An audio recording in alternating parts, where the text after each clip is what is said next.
Imagine spending 4 years getting your degree, doing internships, networking, and when you graduate, the job you trained for doesn't exist anymore. That's the reality tens of thousands of students are about to face, not because they weren't qualified, but because the system that created those jobs is being replaced by AI. The scariest part is that the companies leading this shift are calling it a bloodbath. There are millions of people right now who are about to get absolutely screwed by something they can't see coming. College students, recent grads, people in their 20s trying to start careers. And I'm not being dramatic, IBM just said, they're freezing hiring for 26,000 positions. Accenture cut 19,000 entry-level jobs in 1 year. Fortune 500 companies have slashed their internship programs by 22% since 2022. But here's the thing, nobody's connecting. This isn't a recession. These companies are making record profits. They're not struggling. They're just not hiring humans anymore. The World Economic Forum says 83 million jobs globally are going to be eliminated by 2027. Goldman Sachs puts it at 300 million positions affected worldwide. In the US alone, they're saying 46% of entry-level tasks could be automated in the next decade. And I've spent the last few months going down this rabbit hole, reading reports from McKinsey, MIT, the Congressional Budget Office, talking to people who've been laid off. And what I found is genuinely disturbing. Because this isn't just about tech workers or people who can't adapt. This is about the entire system we built for how people start careers, just collapsing in real time. So here's what we're going to cover. First, I'm going to show you exactly how AI is eliminating these jobs and why it's fundamentally different from every other automation scare we've had before. Then we'll look at which industries are getting hit right now and which ones are next. Spoiler alert, if you think you're safe because you're not in tech, you're not. And then the part that honestly scared me the most, what happens to an entire economy when millions of college graduates can't get their first job? Because the ripple effects of this are way bigger than just unemployment numbers. Let's get into it. Now, some of you might be thinking, great, another video about how robots are taking our jobs. We've heard this before. And yeah, you have. People freaked out about spreadsheets in the 80s, email in the 90s, outsourcing in the 2000s. And every time new jobs showed up and everything was fine. But this is different. And I can prove it. Every previous wave of automation helped humans do their jobs faster. Spreadsheets didn't replace accountants. They made them more productive. Email didn't eliminate assistants. It changed what they did. AI doesn't do that. AI just does the job. Start to finish, no human needed. McKinsey released a report in 2024 that broke down the percentage of working time, not tasks, but actual time, that could be automated in different jobs. And for a lot of office work, it's 60 to 70%. Let me give you some examples of what that actually looks like. Customer service. In 2020, about 30% of first-level support requests at big tech companies were handled by bots. Now, it's 85%. That's not incremental improvement. That's replacement at scale. Legal work. There's this tool called Case Text that can do legal research and draft contracts in minutes. Stuff that used to take a junior lawyer 8 hours. Law firms have used it in over 1.5 million cases. Those aren't 1.5 million assisted cases. Those are 1.5 million cases where a human lawyer wasn't needed. Financial analysis. Junior analysts at Goldman Sachs used to spend all night building models and reports. I does it in seconds with fewer errors. The gut punch here is that these aren't just jobs disappearing. They're the jobs you're supposed to start with. You became a senior lawyer by spending 3 years doing document review as a junior associate. You became a portfolio manager by pulling all-nighters building Excel models as an analyst. You learned how to run marketing campaigns by managing Instagram accounts for 18 months. Those learning jobs, they're evaporating. MIT did a study tracking job postings before and after companies adopted AI. Job postings for repetitive cognitive work dropped 19%. At the same time, postings for AI engineers went up 11%. So for every one new job created in AI, 2 or 3 junior jobs just vanish. And that's not a bug. That's the entire point, which brings me to what's happening right now in the job market. If you're sitting there thinking, yeah, but I'm not in tech, so this doesn't affect me, I need you to understand something. Tech is just the beta test. What's happening in Silicon Valley right now is likely to come to your industry within 12 to 18 months. Let me walk you through the timeline. Right now is tech IBM didn't just lay people off. They said they're not hiring for roles AI can do anymore. 26,000 positions in HR and admin support, just frozen. Accenture cut 19,000 jobs while increasing their AI budget. They're not broke, They're choosing machines over people in internships. God, the internship thing is depressing. Companies cut internship offers by 22% across the board. In tech, it's 34%. Think about what that means. Internships aren't even real jobs. They're auditions. When companies stop holding auditions, they're telling you they don't need a talent pipeline anymore. And in finance and consulting, Deloitte, PwC, McKinsey, all the big consulting firms, they've either paused entry-level hiring or cut it way back. Because the work junior consultants do, research, data analysis, building slide decks, AI can do that now, in minutes instead of days. Law firms are already using AI for contracts and research. Marketing agencies are using it for content and campaigns. Healthcare systems are using it for billing and scheduling. These industries are just a few months behind tech in terms of AI adoption, but they're on the exact same path. What makes this so brutal is the fact that these companies aren't struggling. IBM, Accenture, Goldman, they're posting record profits while cutting entry-level jobs. This isn't about survival, it's about margins. So imagine you're a college senior right now. You spent 4 years and $100,000 getting a finance degree. You did everything right, good grades, internships, networked, and you graduate into a market where the entry-level analyst job you trained for doesn't exist anymore. Not because you weren't good enough, because the job itself got automated while you were in school. The Federal Reserve Bank of San Francisco found that entry-level professional wages actually fell 1.8% in 2024, while the overall economy grew 2.4%. You know what that means? Even the jobs that still exist pay less because there are way too many people competing for way too few openings. But honestly, the layoffs and hiring freezes, that's just the surface level. The real nightmare is what happens when an entire generation can't access the career ladder at all. So here's the question almost nobody's asking. What happens to an economy when millions of people can't get their first job? Not their dream job, not the perfect job, just a job. Any job that starts a career. Because this isn't just about individual disappointment. This is structural. Let me show you how this cascades. You don't become a senior software engineer without being a junior dev first. You don't become CMO without starting as a social media coordinator. The career ladder is real, and we're removing the bottom rungs while expecting people to climb. When IBM eliminates 26,000 entry-level positions, they're not just saving money today. They're guaranteeing they won't have qualified mid-level managers in 5 years. Companies are literally creating their own future talent shortage. It's insane. Right now, the unemployment rate for college grads aged 22 to 27 is already higher than the national average. And it's getting worse. The Congressional Budget Office says if this trend continues, student loan delinquency could jump from 7.0% to 12.5% by 2027. Let that sink in for a second. We convinced an entire generation to take on massive debt for degrees that would get them jobs. And now those jobs don't exist. So who eats that loss? Banks? Taxpayers?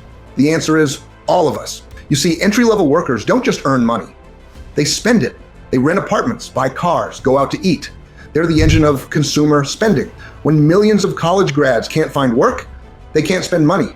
When they can't spend money, businesses make less money, so they cut more jobs, which creates more unemployment, which kills more spending. It's a death spiral, and the scale of this is bonkers. The World Economic Forum says 83 million jobs globally by 2027. Goldman Sachs estimates 10 to 12 million entry-level office jobs just in the US. That's not just a disruption, that's a collapse. And you want to know the most messed up part? The people building this technology know it's happening. The CEO of a major AI company literally called this a bloodbath. Executives at OpenAI and Google have publicly warned about massive displacement. When the people making the tools are sounding the alarm, you should probably pay attention. And also, economists are starting to talk about this thing called labor market polarization. Basically, high skill, high wage jobs like AI engineers, executives, specialized doctors, those are growing. Low wage service jobs like waiters, retail workers, manual labor, those stick around because you need a physical human there. But the middle, entry-level to mid-level white-collar work, the jobs college graduates used to fill, that's disappearing. We're not building a better economy. We're building a two-tier system where the middle-class pathway just doesn't exist anymore. So, yeah, that's where we are. Okay, now look, I know everything I just laid out sounds apocalyptic, and honestly, it kind of is. But freezing up and pretending this isn't happening is the worst possible move. So let's talk about what you actually need to understand if you want to not get completely screwed by this. The first thing is that your degree matters less than you think. A college degree used to be a golden ticket. Now it's just a ticket. And if it came with 6 figures of debt and no job prospects, it might actually be a liability. That doesn't mean education is worthless. It means what you learn and how you prove you can do things matter way more than the credential. The second thing you need to understand is that AI can't replace everything. The jobs that aren't getting automated, at least not yet, are the ones that need things AI genuinely can't do. Complex judgment calls, ethical decisions, strategic thinking that requires years of context, real empathy, actual emotional intelligence, the kind you need for therapy, nursing, high-level sales, creative problem solving, coming up with genuinely new ideas, building something that didn't exist before, physical skills, trades, anything that requires hands-on work and adaptability in unpredictable environments. If your job is basically take in information, process it, spit out a result, AI can probably do it. If it requires nuance, relationships, context, and constant adaptation, you're safer. The third thing is that career paths aren't linear anymore. The old model was school, entry job, promotion, mid-level, senior, retire. That's dead or dying fast. The new model is more like skills, portfolio, project, opportunity, pivot, repeat. You're not building a resume anymore. You're building proof that you can solve problems and create value, whether that's through freelancing, consulting, building your own stuff, or making content that shows what you know. So what this means is that first, you have to build in public, document your work, share what you're learning, create a portfolio that shows capability, not credentials. 2, get good at stuff AI can't do. Communication, strategy, leadership, and domain expertise that takes years to develop. 3, don't put all your eggs in one basket. Don't rely on one employer. Build side income, freelance, consult, make things you can sell. And finally, number 4, stay informed.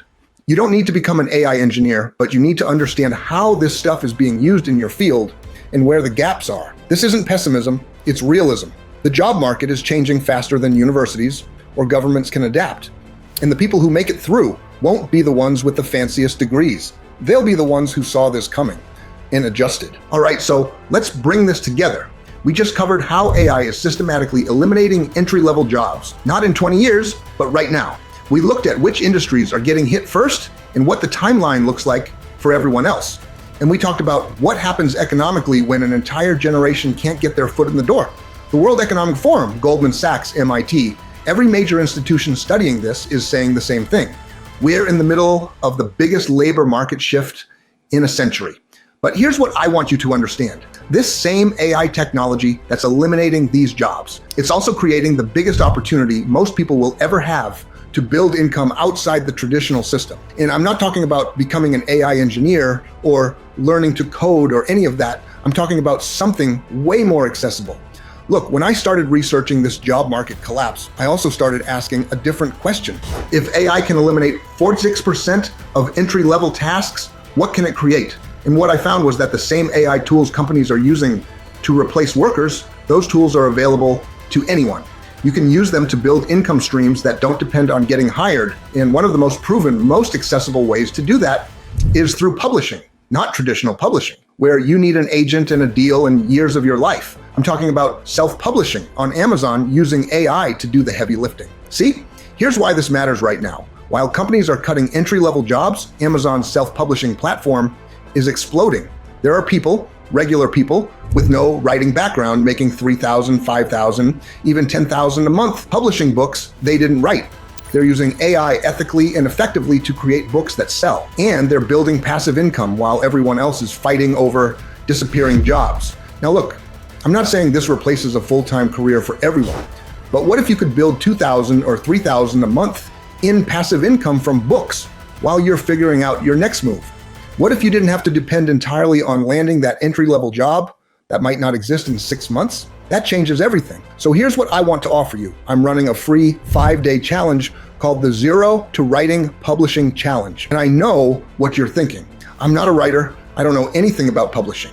That's exactly the point. You don't need writing skills for this. You don't need experience. You don't even need to come up with ideas from scratch. Over 5 days, I'm going to walk you through the exact system that regular people are using to publish profitable books on Amazon using AI, ethically, legally, and in a way that actually passes Amazon's guidelines. Here's what we're covering. Day 1, why AI accelerated publishing is genuinely one of the best side hustles right now, in the massive opportunity most people are completely missing.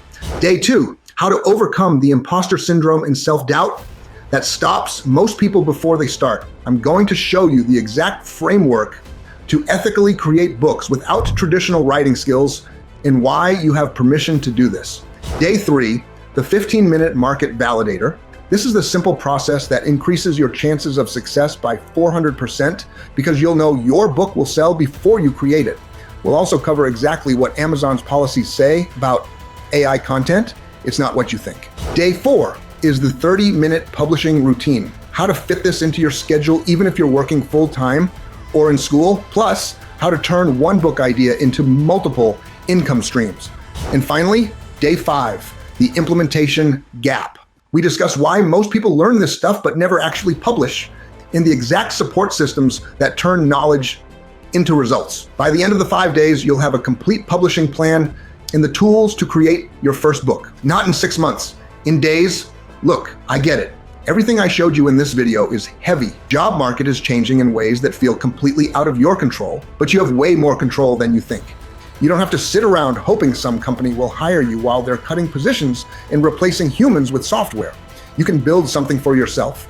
You can create income that doesn't depend on someone else deciding you're worth hiring. And the best part is that this doesn't require some special talent or years of experience or a massive investment. It requires showing up for 5 days and actually doing the work. The challenge is completely free. There's no catch. I just want to show you that there's another path. So if you're a college student stressing about finding a job after graduation, if you're a recent grad who's been applying for months with nothing to show for it, if you're someone who's watching this job market collapse and thinking, there has to be another way, this is it. Click the link in the description to join the Zero to Writing Publishing Challenge. Again, it's completely free. 5 days. Everything you need to publish your first book and start building passive income. The link is right below this video. So join the challenge, show up, do the work, and let's build something that doesn't depend on a system that's actively collapsing. I'll see you inside. Thanks for watching. And seriously, subscribe if you haven't already, like this video, and drop a comment if you're joining the challenge or if you have any questions about any of this. I read every single one. See you in the next video.